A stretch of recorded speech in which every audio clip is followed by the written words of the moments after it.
Assalamualaikum warahmatullahi wabarakatuh. Selamat bertemu kembali dengan saya, Cak Blangkon. Tidak lupa terlebih dahulu saya mengucapkan mudah-mudahan anak-anakku sekalian semuanya dalam lindungan dan rahmat dari Allah Subhanahu wa taala dan tetap sehat, semangat untuk menjalani kehidupan ini. Anak-anakku sekalian, sebelum saya lanjutkan bercerita, jangan lupa subscribe, like, dan share untuk menyemangati dan keberlangsungan video dari Cak Blangkon.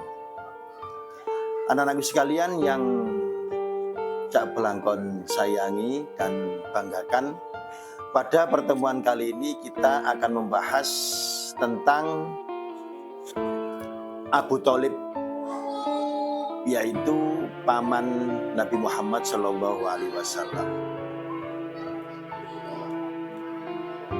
Abu Thalib adalah merupakan sosok yang penting dalam kehidupan Nabi Muhammad SAW, khususnya sepeninggal kakek beliau yang bernama Abdul Muthalib. Abu Thalib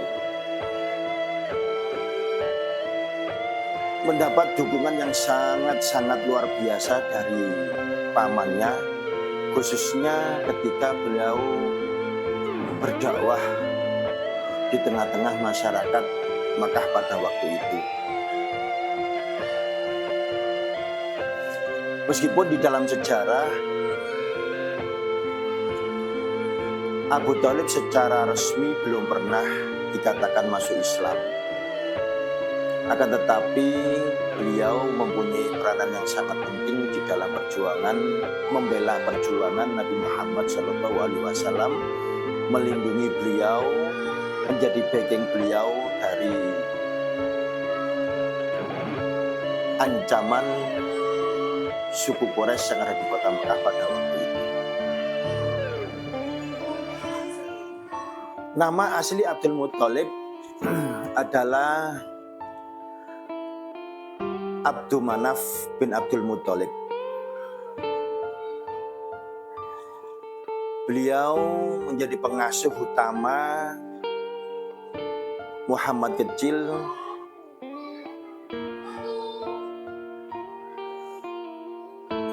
beliau menganggap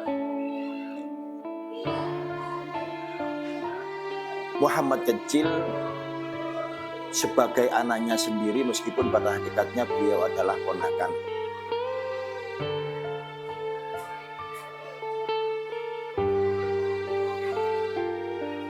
Singkat cerita, Nabi Muhammad banyak mengalami ancaman dari segelintir suku Quraisy pada waktu penyebaran agama Islam. Baik ancaman secara fisik maupun ancaman secara sosial. Karena ya semuanya kita tahu bahwa Nabi Muhammad datang dengan membawa keyakinan baru di tengah keyakinan suku Quraisy pada waktu itu yang menyembah berhala, dan juga di antara sebab orang-orang suku Quraisy, khususnya petinggi-petinggi Quraisy, merasa terusik ya karena mungkin mereka khawatir dengan adanya Muhammad membawa keyakinan yang baru. Ya pengaruh petinggi itu akan terpengaruh. Oleh karena itu mereka tidak bosan-bosannya selalu menebarkan ancaman kepada Rasulullah secara pribadi maupun kepada orang-orang yang mengikuti dakwah Rasulullah Muhammad SAW.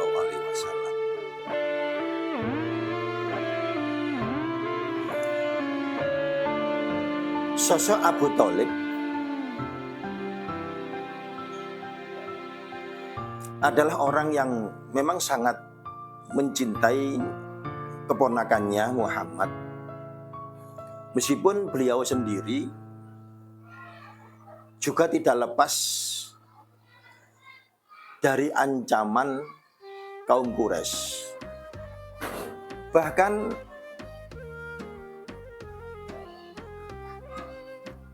pernah satu ketika Abu Thalib diiming-imingi oleh kaum Quraisy kekayaan, pangkat, kedudukan dan lain sebagainya. Yang penting Abu Thalib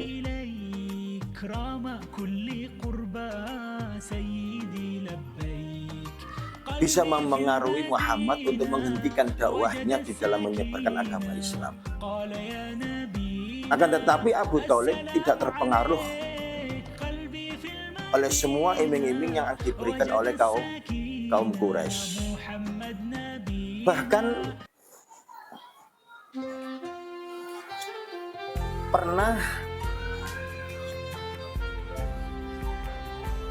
Nabi Muhammad dan pengikutnya itu diboikot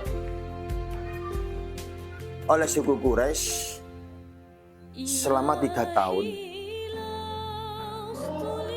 Boikot masalah ekonomi, boikot masalah sosial. Nah, kembali lagi Abu Thalib malah memilih tetap berada di belakang Nabi Muhammad SAW, membackingi keponakannya, memberi semangat dan melindungi Muhammad dari semua ancaman yang berasal dari suku Quraisy. Bahkan ketika pemboikotan itu selama 3 tahun, Abu Thalib pun memilih berada di pihak Nabi Muhammad dan pengikut Nabi Muhammad SAW.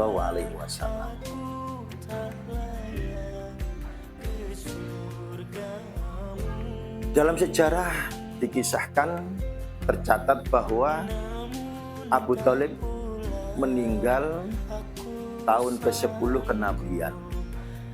Lah,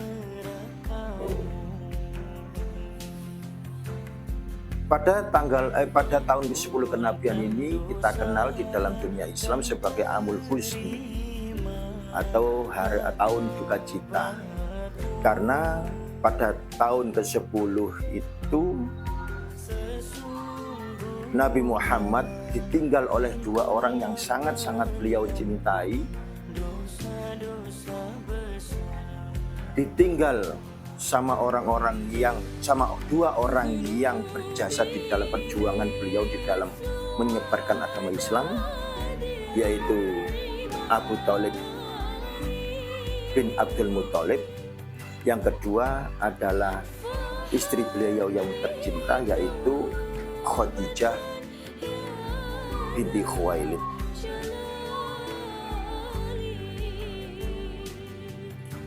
Sekali lagi, meskipun Abu Thalib secara resmi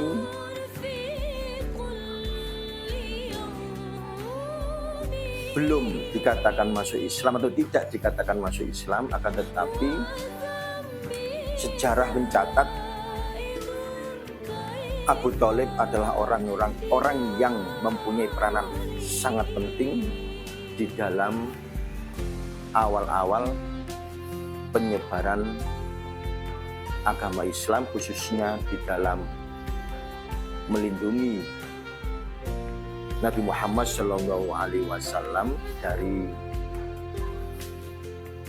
cercaan, hinaan, cacian, perlawanan dari orang-orang suku Quraisy dan sekitarnya. Anak-anakku sekalian yang Cak Blangkon banggakan, Dari sekelumit cerita ini kita bisa ambil pelajaran bahwa di dalam menyebarkan agama Islam, yang pertama tidak akan lepas dari yang namanya rintangan. Yang kedua,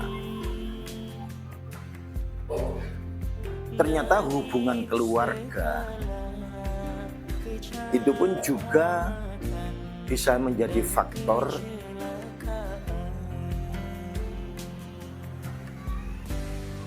keberhasilan di dalam kita berdakwah. Dan yang ketiga, yang bisa kita ambil kesimpulan bahwa yang namanya dukungan, khususnya di sini adalah perjuangan,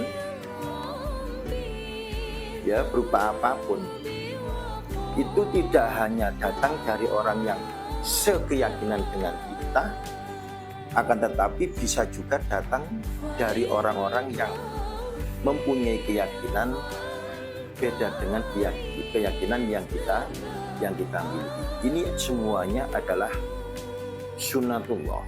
Ini adalah semuanya sudah digariskan oleh Allah Subhanahu wa Ta'ala.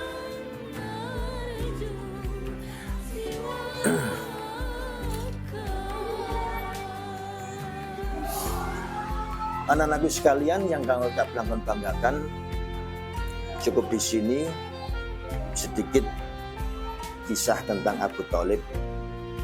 Mudah-mudahan kisah ini bisa menjadi pembelajaran untuk kita semuanya, khususnya kita, kalian semuanya yang mempunyai niatan, yang mempunyai tekad di masa yang akan datang menjadi orang-orang yang siap memperjuangkan agama Islam. Mudah-mudahan tak pelangkon doakan kalian semuanya sukses, kalian semuanya bisa mewujudkan apa yang kalian cita-citakan, dan mudah-mudahan kita semuanya tetap dalam lindungan Allah Subhanahu wa Ta'ala. Sekian yang tak pelangkon sampaikan. Mohon maaf dan terima kasih. Akhiri, assalamualaikum warahmatullahi wabarakatuh.